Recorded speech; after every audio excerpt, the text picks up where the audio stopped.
Bienvenue, courageux explorateurs de mystères, dans Murmure du Néant. Ici, entre ombres et secrets enfouis, nous plongerons dans des récits qui mettront votre raison à l'épreuve.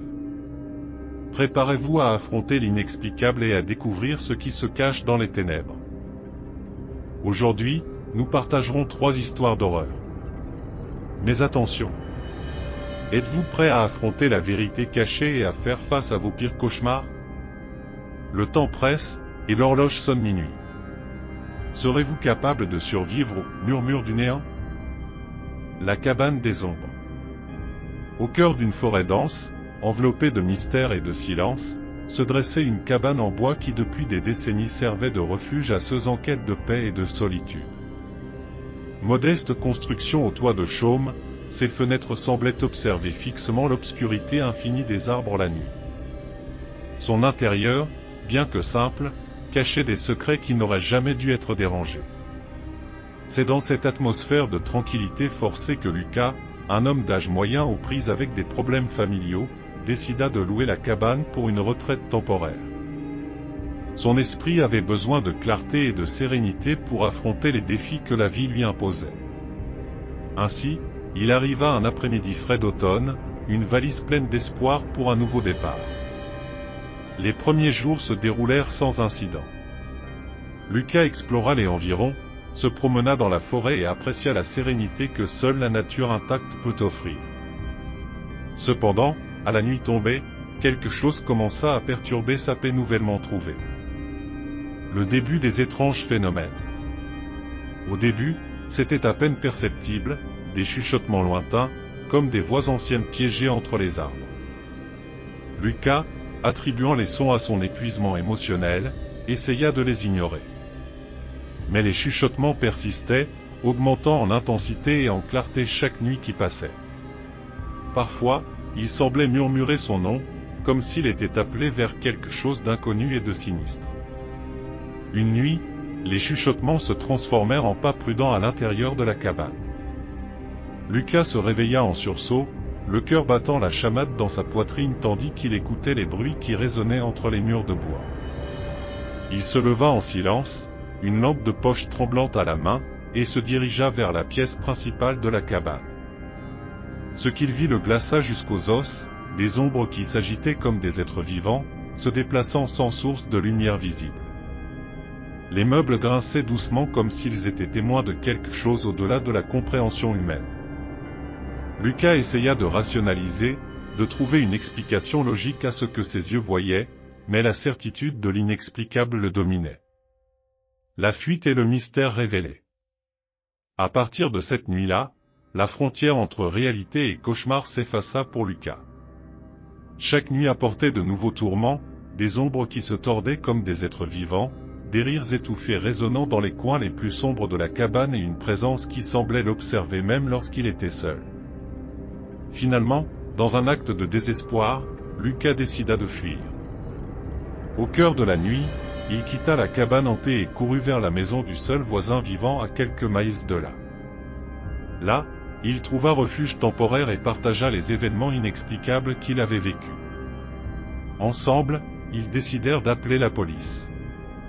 Avec hésitation et incrédulité, un petit groupe d'officiers accompagna Lucas de retour à la cabane le lendemain matin. Le soleil commençait à jeter ses premiers rayons sur les arbres, dissipant l'obscurité qui avait dissimulé les secrets de la nuit précédente. L'étranger dans la cabane. En entrant dans la cabane, l'air était lourd de silence. Il n'y avait ni ombre dansante ni rire sinistre. Tout semblait normal, à l'exception de l'atmosphère d'inquiétude qui régnait là. C'est alors qu'un des policiers remarqua quelque chose dans le coin le plus sombre de la pièce, un homme à l'apparence négligée et au regard vide, assis dans un silence absolu. Lucas sentit un frisson lui parcourir l'échine en reconnaissant ses yeux, aussi vides que les ombres qui l'avaient tourmenté.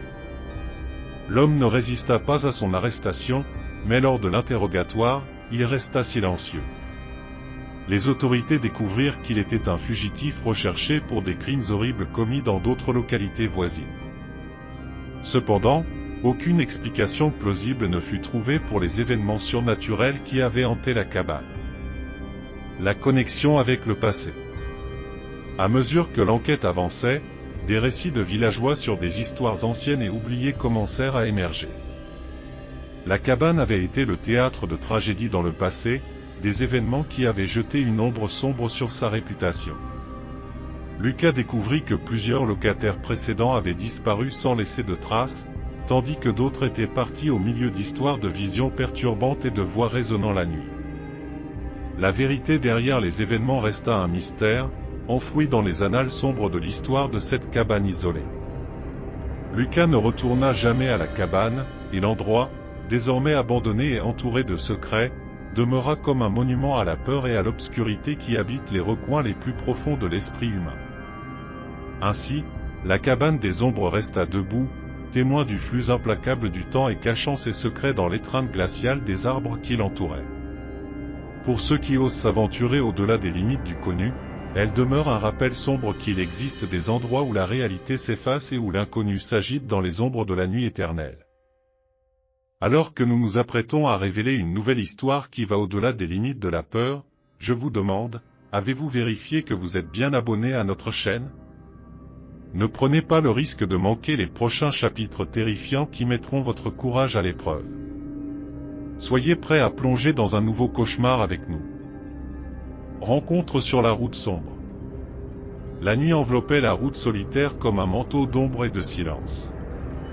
Jacques marchait rapidement, ses pas résonnant faiblement dans l'obscurité de la nuit. Il était tard et il devait rentrer chez lui avant que la fatigue et l'obscurité ne compliquent davantage les choses. Au loin, les phares d'une fourgonnette clignotèrent brièvement. Au début, Jacques ne leur prêta pas beaucoup d'attention, pensant simplement qu'il s'agissait d'un autre véhicule suivant la route. Mais à mesure qu'il avançait, il réalisa que la fourgonnette le suivait de près, presque comme si elle était synchronisée avec ses propres pas. Le cœur de Jacques commença à battre plus vite. Il regarda par-dessus son épaule et vit les phares de la fourgonnette, maintenant plus proches que jamais. La fourgonnette ralentit, comme si elle l'attendait. Les phares clignotaient et s'éteignaient à plusieurs reprises dans un motif sinistre qui glaça ses os de peur. Jacques accéléra le pas, son nervosité augmentant à chaque seconde. La fourgonnette continuait de le suivre, accélérant soudainement puis éteignant les phares.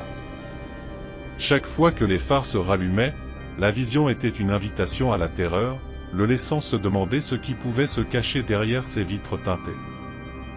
Désespéré de s'échapper, Jacques décida de prendre un risque. Il sortit de la route et s'enfonça dans la dense forêt qui bordait le chemin. Son cœur battait si fort qu'il semblait que les arbres eux-mêmes pouvaient l'entendre. Il se cacha parmi les ombres, essayant de contrôler sa respiration tout en écoutant attentivement les sons autour de lui. C'est alors qu'il entendit des voix, lointaines et étouffées mais clairement audibles dans le silence de la nuit. Un groupe de personnes était proche, parlant à voix basse et nerveusement. Jacques réalisa que la fourgonnette et ses occupants étaient plus près qu'il ne l'avait imaginé. Curieux et terrifié, Jacques risqua un regard depuis sa cachette. Dans une clairière à proximité, il vit des ombres bouger. La faible lueur de la lune révélait des silhouettes humaines, certaines agitées et d'autres plus calmes. Et puis, dans cet instant de terreur paralysante, ses yeux captèrent quelque chose qui le fit pousser un cri étouffé d'horreur. Il y avait un corps sur le sol, inerte et ensanglanté. La vision était si grotesque que Jacques peinait à y croire. Le choc le domina un instant, mais il savait qu'il ne pouvait pas rester là indéfiniment. Avec précaution, il s'éloigna silencieusement de la clairière, déterminé à échapper au cauchemar vivant dans lequel il se trouvait. Il courut à travers la forêt, les branches griffant son visage alors qu'il luttait pour ne pas faire de bruit. Son seul but était d'atteindre un endroit sûr où il pourrait alerter les autorités et obtenir de l'aide. Chaque ombre, chaque feuille brisée sous ses pieds, semblait une menace imminente, un rappel constant de la mort qu'il venait de voir. Enfin, après une course désespérée qui sembla une éternité, Jacques émergea de la forêt et trouva une route plus fréquentée. Le cœur encore battant frénétiquement, il fit signe à une voiture qui passait, implorant de l'aide. Le conducteur, alarmé par l'apparence de Jacques, s'arrêta immédiatement et appela la police. Peu de temps après, les autorités arrivèrent sur les lieux. Jacques, encore sous le choc, raconta tout ce qu'il avait vu et entendu. La fourgonnette suspecte fut retrouvée abandonnée non loin de là, mais ses occupants avaient disparu. Le corps atrocement assassiné fut enlevé par l'équipe médico-légale, tandis que les enquêteurs commençaient à rassembler des preuves et à rechercher des indices sur ce qui s'était passé. Les jours suivants furent un tourbillon de questions, d'entretiens et d'investigations. Jacques fut interrogé à plusieurs reprises, ses vêtements et ses mains examinés à la recherche de tout indice pouvant aider à résoudre l'affaire. La communauté locale était sous le choc, avec des rumeurs et des théories circulant sur l'identité possible du criminel. Mais malgré tous les efforts des autorités, le mystère entourant le meurtre sur la route sombre resta irrésolu. La fourgonnette, ses occupants et les motifs derrière cet acte terrible demeurèrent un énigme enveloppé de mystère et de peur. Quant à Jacques, il ne fut plus jamais le même. La vision du corps ensanglanté hantait ses rêves et ses pensées pendant la journée. Il ne pouvait plus marcher la nuit sans sentir le regard invisible des ombres, lui rappelant sans cesse la fragilité de la vie et les ténèbres qui peuvent se tapir dans les coins les plus sombres de l'âme humaine. Et ainsi, l'histoire de la rencontre sur la route sombre devint une légende locale, un avertissement sombre pour ceux qui s'aventurent sur les chemins solitaires de la nuit. La fourgonnette, les murmures dans la forêt et le corps sans vie devinrent des éléments d'un récit macabre qui résonnait à travers les générations, rappelant à tous que les ténèbres cachent des secrets qui ne sont pas toujours prêts à être révélés. Alors que nous nous apprêtons à plonger dans une nouvelle narration, entourée de ombres et de mystères indescriptibles, pourquoi ne pas partager avec nous vos pensées sur cette vidéo? Laissez votre commentaire ci-dessous et ensemble, nous explorerons les profondeurs de la terreur inconnue. Préparez-vous, car le prochain chapitre est sur le point de commencer. La visite nocturne de l'étranger. C'était une nuit d'automne, le vent soufflant doucement entre les arbres sombres qui entouraient la maison isolée d'Emily et John. Le couple venait juste de se coucher lorsque le téléphone a sonné bruyamment, brisant le silence de la nuit. Emily sursauta en entendant ce bruit perturbant, tandis que John, encore ensommeillé, attrapait le téléphone près du lit. « Allô » murmura-t-il, sa voix légèrement tremblante par le réveil abrupt. De l'autre côté de la ligne, un souffle lourd retentit avant qu'une voix basse et anxieuse ne parle. « John, c'est Robert, ton voisin. Tu dois regarder par la fenêtre maintenant. Il y a quelqu'un devant chez toi. » John fronça les sourcils, se redressant rapidement sur le lit. « Quoi? Qui est là? Robert, que se passe-t-il? » Juste regarde par la fenêtre, John. Vite, insista Robert avant de raccrocher brusquement. Intrigué et maintenant légèrement inquiet, John et Emily sautèrent du lit et se dirigèrent vers la fenêtre du salon, où une faible lumière de rue éclairait le chemin vers l'extérieur. Le cœur d'Emily battait rapidement alors qu'elle regardait dehors. Et là, à la faible lumière, ils virent une silhouette sombre debout, immobile, sur le trottoir devant chez eux. « Qui est-ce » chuchota Emily, sa voix empreinte de peur. John avala sa salive et, plissant les yeux pour mieux voir la silhouette, réalisa qu'il s'agissait d'un homme grand, vêtu d'une capuche qui ombrageait son visage dans l'obscurité. Il semblait regarder directement vers la maison, immobile comme une statue. « C'est sûrement un fou » murmura John, tentant de garder son calme, bien que sa voix trahissait son nervosité croissante. « Que devrions-nous faire » chuchota Emily, tenant fermement le bras de John. « Je vais sortir. »« Je dois savoir ce qu'il veut » répondit John, sa voix maintenant plus déterminée qu'avant. Emily hésita un moment, mais elle ne pouvait pas laisser John y aller seul. Ensemble, ils descendirent prudemment les escaliers, chaque pas résonnant dans le silence tendu de la nuit. Arrivés à la porte d'entrée, ils se regardèrent, respirèrent profondément avant que John ne tourne la poignée et n'ouvre lentement la porte. L'air froid de la nuit entra dans la maison lorsque John et Emily sortirent sur le petit porche. La silhouette était toujours là, aussi silencieuse et immobile qu'auparavant. John fit quelques pas hésitants vers l'étranger, sa voix résonnant dans le silence. « Eh bien, Que faites-vous ici? Que voulez-vous? Demanda-t-il, mais n'obtint aucune réponse. L'étranger continuait simplement de regarder vers la maison, son silence devenant de plus en plus troublant. S'il vous plaît, partez, supplia Émilie, sa voix commençant à trembler de peur. C'est alors que l'étranger bougea enfin. Il leva lentement un bras, pointant vers la fenêtre de la chambre d'Émilie et John. Le cœur de John manqua un battement en réalisant que l'étranger pointait directement là où ils étaient quelques instants auparavant. « Il pointe vers notre chambre », murmura Émilie, les yeux grands ouverts d'horreur. John sentit un frisson lui parcourir l'échine, une sensation de terreur s'étendant dans tout son corps. « Comment le savez-vous » demanda-t-il, sa voix à peine un murmure. Avant qu'Émilie ne puisse répondre, une nouvelle vague de terreur les frappa lorsqu'ils entendirent un bruit venant de l'intérieur de la maison. C'était comme si quelque chose bougeait, quelque chose qui ne devrait pas être là.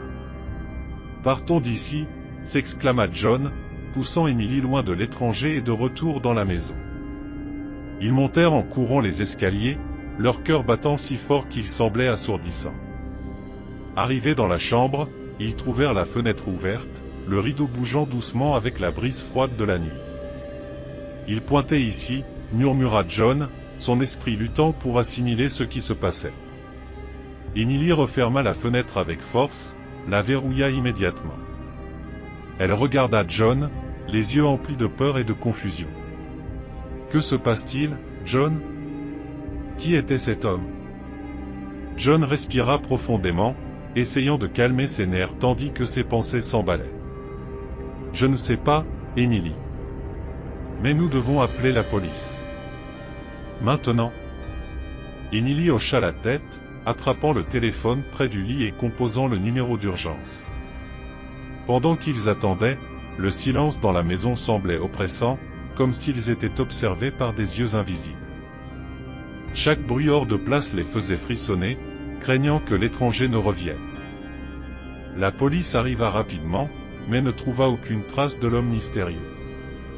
La seule piste qu'ils découvrirent fut une petite pierre placée soigneusement sur le rebord de la fenêtre de la chambre, comme si quelqu'un l'avait utilisée pour maintenir la fenêtre ouverte.